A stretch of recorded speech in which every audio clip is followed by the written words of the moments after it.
Hello बच्चों, हम महासागरीय जल का तापमान चैप्टर पढ़ रहे थे, जिसमें से मैंने आपको ज़्यादातर टॉपिक कंप्लीट करा दिए थे। कुछ टॉपिक बच गए थे। ठीक है, ये हमारा लास्ट टॉपिक है, महासागरीय तापक्रम का लंबवत वितरण। हमें यही टॉपिक पढ़ना है। बाकी के सारे टॉपिक मैंने आपको नेक्स्ट वीडियो में पढ़ा दिए हैं, जो मैं अपलोड कर चुकी हूँ।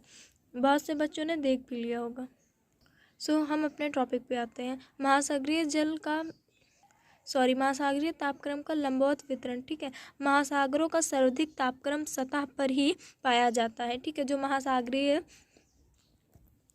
का तापक्रम होता है वो ज़्यादातर सतह मतलब ज़मीन पर पाया जाता है। ठीक है, सूर्य की किरणें सागर के अंदर, जो सूर्य की किरणें होती हैं वो सागर के अंदर 200 मीटर की गहराई तक प्रवेश कर सकती है। ठीक है, जो हमारी सूर्य की किरणें होती हैं जो सूर्य की किरणें होती हैं वो क्या करती हैं, जो सागर है उसके अंदर, ठीक है, सागर में क्या होता है, पानी होता है, तो उसके अंदर 200 किलोमीटर की गहराई, ठीक है, नीचे तक प्रवेश कर सकती है मतलब जा सकती हैं। ठीक है, सूर्य की किरणें 20 मीटर की गहराई तक सागरीय जल को गर्म करने में भी अधिक प्रभावपूर्ण होती है। ठीक है, जो सूर्य क्या करता है, अगर आप चाहें तो आप क्या करें, बाल्टी ले, उसमें पानी भर दें। ठीक है, बाल्टी, ग्लास, कुछ भी ले सकते हैं। ठीक है, आप उसमें पानी भर के और गर्मियों के मौसम में धूप में रख दें। ठीक है, आप जब उसको मुश्किल से 4 घंटे बाद देखेंगे तो क्या होगा, वो पानी गर्म होगा, ऐसा लगेगा जैसे उसको किसी ने गर्म किया है। ठीक है, तो यही कंडीशन सागरों के साथ भी होती है। वो क्या होता है, वो गर्म हो जाता है। कितने मीटर तक, तो 20 मीटर तक जो सागर का पानी होता है वो एकदम गर्म हो जाता है। ठीक है, 20 मीटर की गहराई तक वो प्रॉपर गर्म हो जाता है, तथा 200 मीटर के नीचे शायद ही जा पाता है। ठीक है, मतलब 200 मीटर के तक तो वो जाता है, इतना तो कंफर्म है कि 200 मीटर तक वो प्रवेश करता है। ठीक है, लेकिन 200 मीटर के बाद है ना, 200 मीटर ऐसा तो है नहीं कि जो हमारा महासागर होता है वो 200 मीटर तक ही होता है। भाई, महासागर है मतलब बड़ा होगा। ठीक है, तो जो 200 मीटर के अंदर होता है वहाँ पर पानी जाता है, ये हम शायद कह सकते हैं। मतलब इसका दावा नहीं दे सकते, गारंटी के साथ नहीं बोल सकते कि हाँ 200 मीटर के नीचे भी सूर्य की किरणें जाती हैं। ठीक है, हाँ शायद पाया जा सकता है। ठीक है, तो ऊपरी सतह से नीचे जाने पर बढ़ती गहराई को, ऊपर से नीचे जाएंगे तो भाई गहराई बढ़ेगी ना, तो ऊपरी सतह से नीचे जाने पर बढ़ती गहराई के साथ ताप का क्रम घटता है। ठीक है, क्यों घटता है अब ये जान लीजिए। देखो, ऊपर जो उसकी फर्स्ट लेयर है, ठीक है, उस पर तो भाई कंफर्म है कि हाँ सूर्य की किरणें आ रही हैं तो वो गर्म होगा। ठीक है, तो उसका तो तापमान ज़्यादा होगा, लेकिन साफ साफ हम लोगों ने अभी पढ़ा है कि 200 मीटर के नीचे शायद ही जा पाता है। ठीक है, तो अब जो 200 मीटर के नीचे जब नहीं जा पाएगा या फिर शायद में जा पाएगा, तो नॉर्मल सी बात है, तापक्रम क्या होगा, घटेगा ना, बढ़ेगा तो है नहीं, और बढ़ेगा तो कहाँ से बढ़ेगा।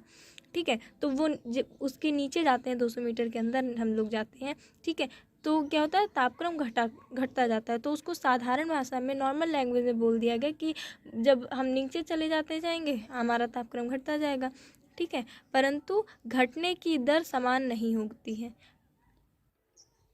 घटने की दर समान नहीं होती है, इसका क्या तात्पर्य है। ठीक है, तो घटने की दर समान नहीं होती है मतलब इक्वल नहीं होगा। ठीक है, समानता नहीं होगी, दोनों में क्या होगा, असमानता होगी। मतलब कहीं ज़्यादा, तो कहीं मान लिया टेम्परेचर नीचे भी हाई है, कहीं मान लिया लो है, कहीं मान लिया इक्वल, मतलब सब तरह से हो सकता है। ठीक है, और 2000 मीटर के नीचे, ठीक है, जैसे ही हम 2000 मीटर के नीचे जाएंगे, तापक्रम में प्रायः परिवर्तन ना के बराबर होता है, मतलब फिर वहाँ पे कोई परिवर्तन नहीं होता है। ठीक है, 2000 मीटर बहुत हो गया, वहाँ तक सूर्य की किरणें का जा पाना एकदम इम्पॉसिबल है। ठीक है, मैंने कहीं पढ़ा नहीं है, मैं बता रही हूँ। ठीक है, कि एकदम इम्पॉसिबल है कि वहाँ तक नहीं जा पाएंगी। ठीक है, तो वहाँ पर क्या होता है, नीचे तापक्रम में परिवर्तन प्राय नहीं के बराबर होता है, मतलब वहाँ पे तापक्रम में कोई परिवर्तन होता ही नहीं है, जो रहता है वही का वही बना रह जाता है। ठीक है, सो नेक्स्ट, 30 फीट पर दैनिक तापांतर तथा 60 फीट पर वार्षिक तापांतर नहीं पाए जाते हैं।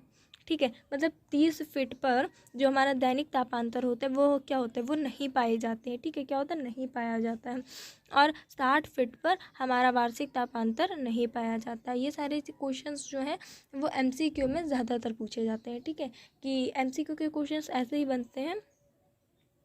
तो इन सारे क्वेश्चंस को आप हाईलाइट कर लें, जिससे आपकी एमसीक्यू की तैयारी हो जाएगी, ठीक है। और टीचर क्या करता है, एमसीक्यू से उसको पता चल जाता है बच्चे ने कितने डीप से पढ़ाई की है, क्योंकि थ्योरी जिस बच्चे ने नॉर्मल पढ़ी है ना वो भी लिख सकता है, पर एमसीक्यू वही बच्चे कर सकते हैं जिन्होंने डीप में पढ़ा है। क्योंकि जो आपके देखो हाई स्कूल के बाद जितने भी एमसीक्यू पूछे जाते हैं, ठीक है, वो सारे आपके बुक से होते हैं, आपके चैप्टर्स में कहीं एक टॉपिक उठाया, एमसीक्यू बना कर दे दिया, ठीक है।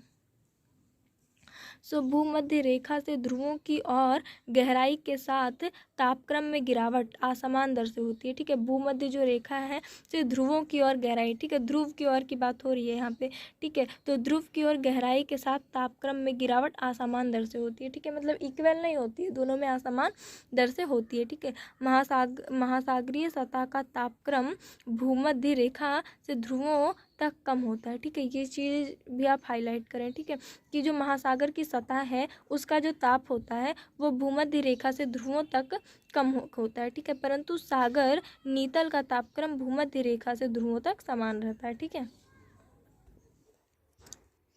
भूमध्य भाग जो भूमध्य रेखीय भाग होता है पर वर्षा के जल के कारण लवणता कम हो जाती है, ठीक है। लवणता जो होती है, ठीक है, हर जल की लवणता होती है, ठीक है, इसका इतना है। आप लोगों ने हाई स्कूल में पढ़ा होगा, एक मतलब स्केल टाइप का होता है जिससे नापा जाता है, ठीक है।